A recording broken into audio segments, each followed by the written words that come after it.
Hey everyone, in this video I'm going to show you how to make an amazing saffron ice cream. It's creamy, velvety, rich, and it's bursting with that amazing spicy floral saffron flavor. To really make the most of this beautiful, one-of-a-kind luxury dessert, you do need to use the very best saffron you can find. I'm using 2 very generous pinches of saffron threads and I'm crushing them into a powder. This way, it's easier to extract the full flavors and complex aromas of the world's most expensive spice, and you make the most of its unique coloring properties. In my double bottom pot, I have 100 grams of full fat milk, and to that I'm adding the saffron powder. Heat the milk on the smallest flame and stir at all times. Then, when it comes to a full boil, cut the heat and cover the pot. Let it sit like this for at least 10 minutes. Then add 30 grams of agave syrup. The agave syrup will help keep the ice cream more scoopable. Stir well to dissolve the syrup and then add 200 grams of full fat milk. This has to be cold. Give this a stir and then combine your dry ingredients, 100 grams of xylitol and 50 grams of skim milk powder. I prefer to add the skim milk powder because it gives the ice cream a creamier texture. Mix very well and then add 6 large egg yolks. Continue mixing until you have a homogeneous mixture. It's very important to do this before you take the pot to the stove. And now, on the smallest flame, heat the custard until it reaches 82 degrees Celsius.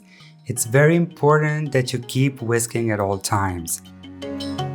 Pour the hot crème anglaise over 150 grams of cold mascarpone. Don't forget to scrape the sides and bottom of the pot and then blend the mixture for about a minute. And this is how you make your ice cream super smooth.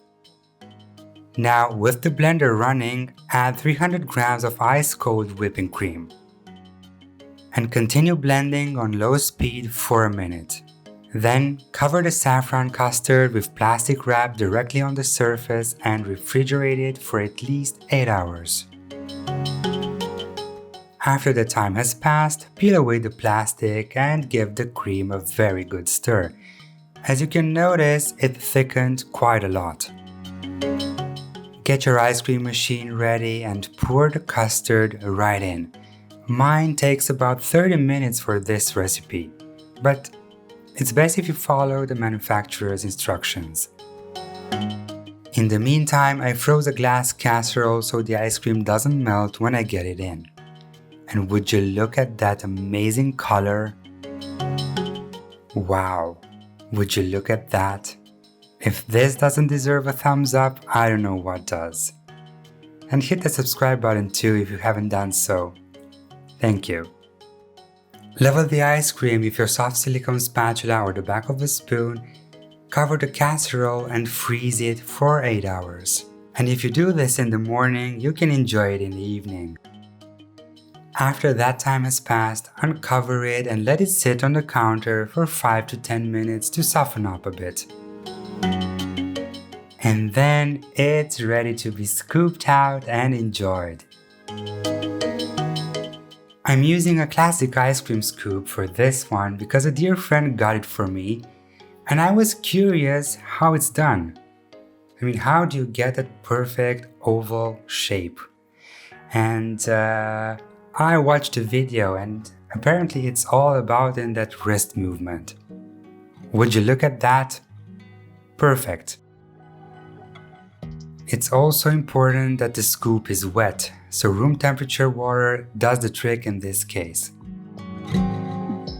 Using hot water would make the scooping initially easy, but then the ice cream would stick to the scoop.